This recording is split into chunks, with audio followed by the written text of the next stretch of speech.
তৰমুজৰ খেতি কৰিছোঁ 16 বিঘা আৰু ৰঙালাও খেতি কৰিছোঁ 3 বিঘা। তাৰ পাছতে এনেকৈ ধৰা শাক পাচলি আছে অলপমান 1 বিঘা মানৰ হেৰিতে আৰু চব দাংবডি, বিলাহী, জিকা। মোৰ প্ৰায় এতিয়া আজি 4 বছৰে হ'ল এনেধৰণৰ কৃষি কৰ্মত জড়িত হৈ থকা। আমি শিৱসাগৰ, মৰাণ, যোৰহাট, তাৰপাছত গোলাঘাট আৰু এই আমাৰ স্থায়ী বোকাহাটতো আমি ছাপ্লাই দি আছোঁ।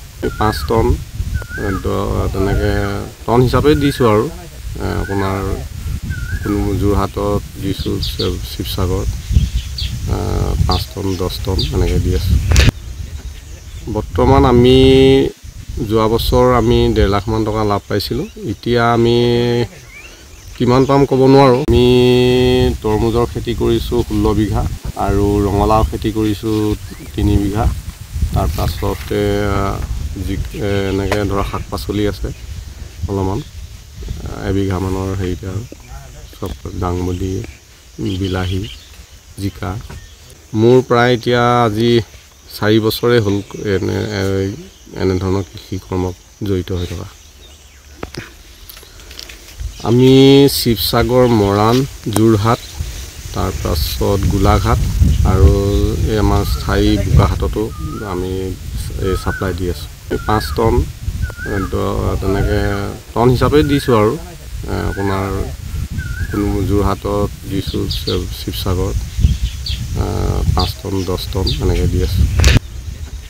বৰ্তমান আমি যোৱা বছৰ আমি 1.5 লাখমান টকা লাভ পাইছিলোঁ। এতিয়া আমি কিমান পাম ক'ব নোৱাৰোঁ। আমি তৰমুজৰ খেতি কৰিছোঁ 16 বিঘা আৰু ৰঙালাও খেতি কৰিছোঁ 3 বিঘা। তাৰ পাছতে এনেকৈ ধৰা শাক পাচলি আছে অলপমান 1 বিঘা মানৰ হেৰিতে আৰু চব দাংবডি, বিলাহী, জিকা। মোৰ প্ৰায় এতিয়া আজি 4 বছৰে হ'ল এনেধৰণৰ কৃষি কৰ্মত জড়িত হৈ থকা। আমি শিৱসাগৰ, মৰাণ, যোৰহাট, তাৰপাছত গোলাঘাট আৰু এই আমাৰ স্থায়ী বোকাহাটতো আমি ছাপ্লাই দি আছোঁ।